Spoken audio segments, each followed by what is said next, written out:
Good morning and welcome to the Weekend Weird Files.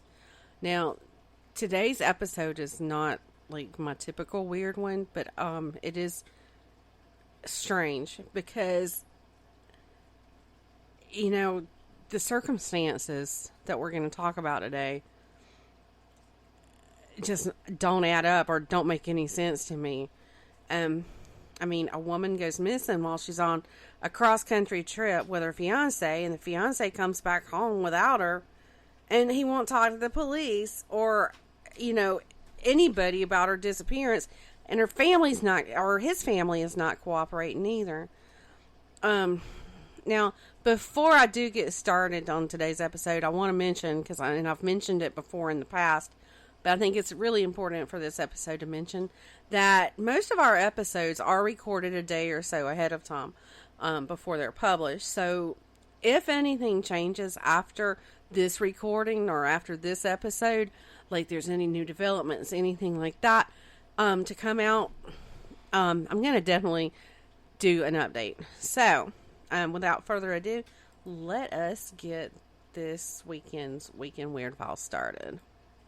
Triple M Studios present the Weekend Weird Files. Here's your host, Andrea Lee. Alright, so what I'm talking about is Gabby Petito. And you've probably heard all about, or a lot about this, this past week. I have to say, I have been particularly drawn to this case. I can't really name why, but it's I can't lay a finger on exactly what's got me drawn into it. But it's just, heart-wrenching. Because Gabby's only 22 years old, and she's from Northport, Florida. Now, this is a quick timeline of what's happened so far up to the time that this is recording, and I'm recording this on a Friday evening. So, in June of this year, she and her fiancé, Brian Laundrie, they set out on a cross-country adventure. And their plans were to travel to the West Coast, and they were going to visit national and state parks along the way in Gabby's white Ford van. Well, Gabby was very excited about sharing their road trip and regularly updated her social media with pictures and videos. And she kept in contact on a regular basis with her family. But around the end of August, that communication came to a sudden stop. Now, we do know that on August the 12th, police in Moab, Utah, had contact with the couple when they had been in some sort of argument, and maybe even a physical altercation. However, when police spoke to them, both of them said that they are deeply in love, and they didn't want the other to go to jail. So the police officer suggested that they separate for the night so they could both calm down. Now, Gabby was described in that police report as being confused and emotional. And the body cam footage from the responding officer clearly shows that both Brian and Gabby talked to the police. Now, Gabby's family told police that they last heard from her at the end of August, and just before that communication, it was believed that she was in Grand Teton National Park in Wyoming. However, the family's attorney says that they don't believe that, and they don't believe that the communication was really from Abby, but they declined why they, said that or what the message had said.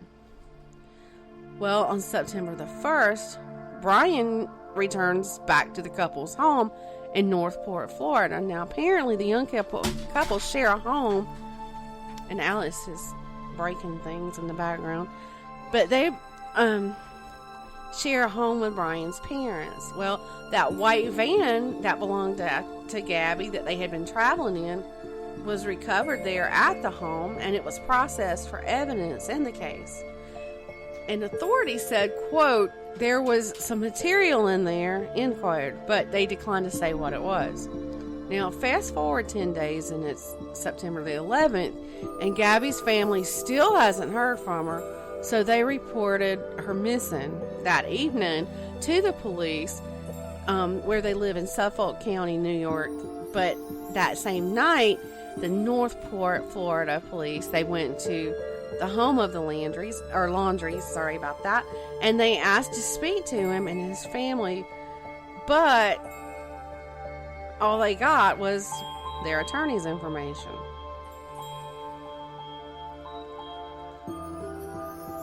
See where things aren't making a whole lot of sense. Well, on September the 16th, the attorney for Gabby's family read a letter during a police news briefing that begged for any information on Gabby's whereabouts.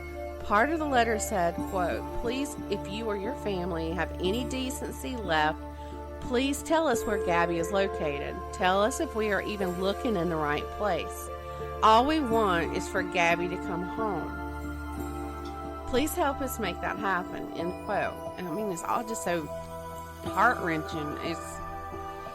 Can't even imagine all the thoughts that are going through her family's heads, you know. Now, the attorney also said that Gabby's family reached out to Brian's family earlier in the month. They refused to answer. Now, I want you to remember that, because it's going to be important in just a few minutes. Now, I just have so many questions about all of this. Because, first of all, if you have nothing to hide, why won't you talk to the police, Brian? I mean, why would you even need to, hire attorneys? What are you hiding? And what is up with his family not talking to anyone? Nothing about this makes any sense. And something is just definitely not right. Now, they told the police officer in Utah that they were very much in love. So if Gabby was just randomly missing, how could he drive back home without her so quickly after that last supposed communication with her family? Now, if it were me, and I believe most people will agree that this would be them too, there's no way I could leave so soon after someone I love and plan to spend the rest of my life with just vanished. I mean, if that's truly what happened. Now, if you do the TikTok or Reddit thing, you've probably seen the conspiracy theories that are floating around on this story. And then for a day or two, this isn't from a conspiracy theory, but for a day or two, they were thinking that Gabby's missing person case and a couple who were found murdered on August 18th in Moab, Utah, were connected, but it was announced on Friday that the two cases weren't connected. Now, as I was preparing to record this episode, I got a notification that a Florida news station was live, so I started watching it. And police officers had entered the home of Brian Laundrie, and according to a tweet from the Northport police, they were speaking with the Laundrie family at their request, but not to Brian. And as I continued to watch, I saw two police officers come out of the home, and they briefly searched a silver Ford Mustang that's sitting in the driveway at the Laundrie home. Several officers entered the home at least twice, carrying what appeared to me to be brown evidence collection bags. And then shortly after 8:30 p.m. local time, officers emerged from the home with the evidence bags and left in a black minivan. And now we have the question of where is Brian? Because it was announced shortly after the police officers left that the whereabouts of Brian Laundrie are unknown. And as of Friday afternoon, or Thursday afternoon at a press conference, his location was known, and now all of a sudden he's missing. Now the FBI was at the home at the time collecting evidence to help in their search for Brian.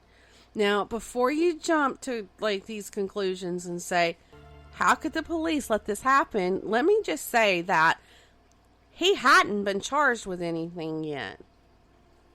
So, he was free to come and go as he pleased. Now, I know that they probably had him under some surveillance but that can only go so far if there's no charges. Now, this is strictly my opinion, and that opinion is that Someone who is innocent doesn't take off like that. Another thought that I had is that, according to that tweet, the family wanted to talk to cops, and now we know their son is missing. Now, do they actually want help finding their son, yet they wouldn't provide any help at all to Gabby's family in finding her? Remember when I said that would be important later? That's what I was talking about. To me, it's just insane and shitty, but hey, that's just my opinion. Now, before I close this, so that I can get this published and get some sleep before I get up and start stalking the news sites and tomorrow morning, I just want to say that if you know anything or you saw anything, any little thing, call 1-800-CALL-FBI. Now, I'll be back with updates, so keep a watch for new episodes. And Chief Garrison tweeted, Chief Garrison is with the Northport Police Department, but he said in a tweet that information will be forthcoming. This was after they had talked with Brian's family. So, as soon as that is released, I'll be back with more information.